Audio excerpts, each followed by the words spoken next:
Welcome to Ready Camera One. I'm your host, Mars Anderson, and I have a very talented guest in the studio with us today. I'm happy to welcome photographer Asha Blake to the show. Welcome, welcome. Thank you. How are you doing today? I'm very well. How are you? I'm doing pretty great, and of course, I want to thank you for, joining us on Ready Camera One. So we'll go ahead and dive in. So, of course, you're a photographer. Yes. So can you tell us that backstory, what got you interested, and why you love what you do? Yeah, so actually it's really interesting. I started off actually wanting to be a scientist, but then I realized that I wasn't a big fan of letters. So then I transferred to yearbook in my junior year of high school, and then I really just got into an interest of photography because I really love talking to people and learning more about people in their lives, so that's how I got into it. Absolutely, and now of course you're at Kent State, and you're solely a photojournalist. Are you writing? Are you doing any other things? I'm writing, but I prefer photography. Absolutely. So I do want to ask you a little bit about I guess your mission, your story that you try to tell with the photos that you take. So can you give me a little bit of information on that, like what inspires you and what you hope to inspire? Growing up, I didn't have any black female photojournalists that I could look up to. So I think that I want to be like not one of the first, but be like an inspiration Prominent. for younger, right? Absolutely. Be an inspiration for younger girls who didn't have that person like I didn't. Absolutely, and I think that's definitely so important. I think in my mission as a journalist, I definitely want to make sure that people can see folks like me out there, so I definitely commend you for that. So can you tell me a little bit about what you shoot with? What are your favorite cameras, favorite lenses, things like that? Yeah, so right now I have two bodies. I have the Nikon D750 and the Nikon D5600, sorry. But yeah, I like those two, and then I predominantly use my Nikon 24 to 70 lens, which is pretty standard, and that's my main lens that I shoot with. And so I guess what are your favorite things to shoot? People, really, that's the main thing. I love taking portraits. I'm the biggest fan of that because I just feel like, why not, People are very interesting to me, so yeah. Now, are there any current projects that you're working on that you can tell us about? Yes, right now I am working on a project for Black Hair and the Crown Act. The Crown Act is something that's supposed to ban hair discrimination in workplaces and schools. Right now I actually have some models that are helping me out with that, and they've also suffered from hair discrimination, so I'm working with them just to show Black hair is beautiful and it shouldn't have any standards. So. Absolutely. Yes.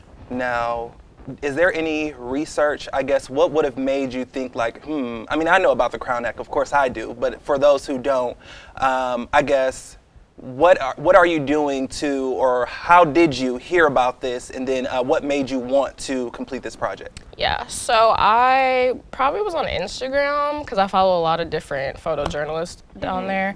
New York Times actually was really what got me interested in it because they had a project. It was just for school kids who have suffered from hair discrimination, and they had their stories, and I was like, how can I make this broader? So I started looking more into it. They have their whole website, and I thought it was very interesting, at least in Ohio, that there's only 3 cities, I believe, that passed the Crown Act. Cleveland isn't one of them, which I was very surprised about. So I was like, okay. So now I'm just trying to spread more awareness of the act, and yeah. Absolutely. Well, I do know a journalist by the name of C. New Yorker. She's on Cleveland 19 News, and even though they haven't passed the act, you can see her with her natural hair out. Definitely a beautiful thing. Of course, you get rocking your braids, so that's great. I guess diversity seems to be an important thing to you. Yes. And going to a university like Kent State, being a photojournalist, what, I guess, do you think you've done or accomplished during your time here? Just getting my name out there and my face as a Black photojournalist to me is very important. That might have been the main thing, like I said, because I really don't feel like there's a lot of representation for us in that field, so I feel like that's been the biggest thing, just getting my name out there and showing people what I'm capable of. Absolutely. Now, in your opinion, what is the most important thing to consider when deciding to shoot some photos? Since I particularly focus on portraits and people, I definitely want to make sure that they're comfortable with talking to me. I usually kind of do a sit down beforehand just to show that they can be comfortable with me and stuff like that, so yeah. Okay, and then of course, them being comfortable with you, and I think a lot of journalists have that situation where it's like, are they going to talk to me? Do they want to be on camera, even if that's a photo, a video, whatever? So what are some of the challenges that you feel like you faced, or maybe even one of the biggest? Oh, that's like, yeah, I actually have a story for this. So I was working for the Portager, which is our local news station in Portage County. And there was actually a story that we worked on where this lady, she was working for one of the mayors, and the mayor was very abusive. And she essentially was the whistleblower for that story.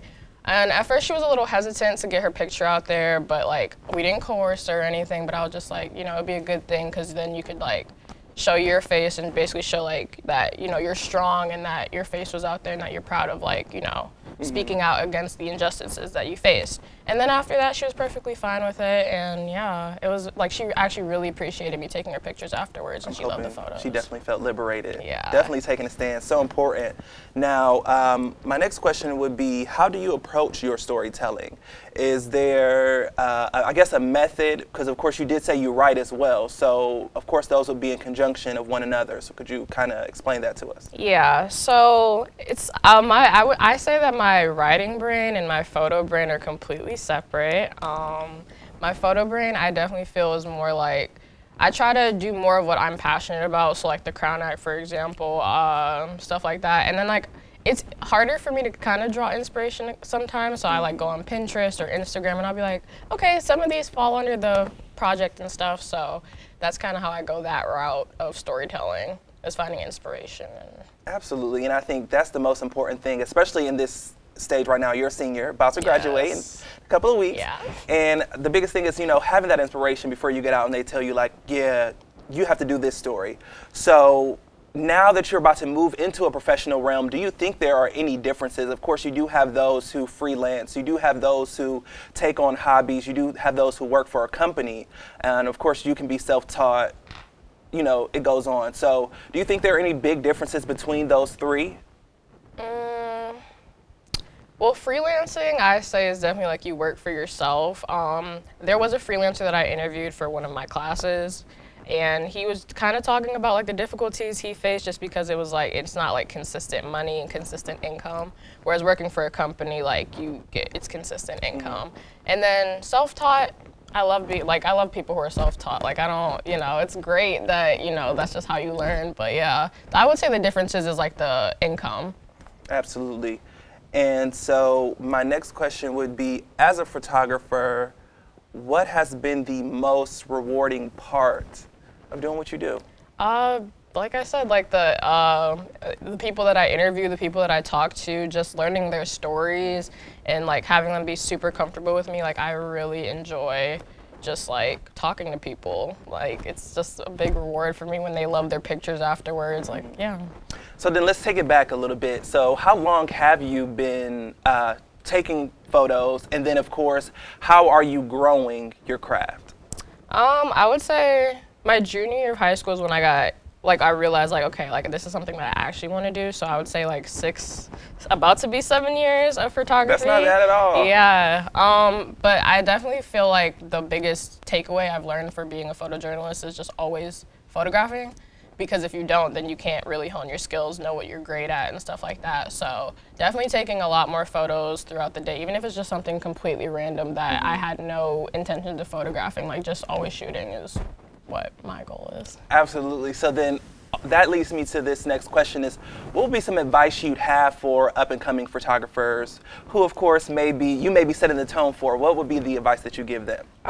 Just to keep photographing, because I feel like I said, that's the only way you're gonna really hone in your craft for photography specifically, is for sure to just keep shooting. Even if you don't feel like it, like even drawing inspiration sometimes on something you could be working on in the future is definitely how I feel about Absolutely. So tell us, what are some other goals for you, and I guess what's next?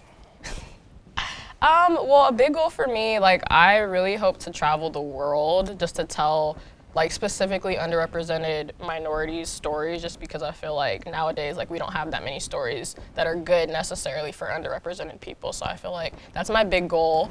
What else am I doing? I have applied for a Houston Chronicle internship for the summer sir. Okay. and some grants. And yeah, that's really what I've been doing is just, like I said, just competitions, trying to get internships for after graduation. And yeah, I'm super excited. Well, I wish you the best on those opportunities, of course, from you. Tri-C to Kent Yeah. to Ready Camera One.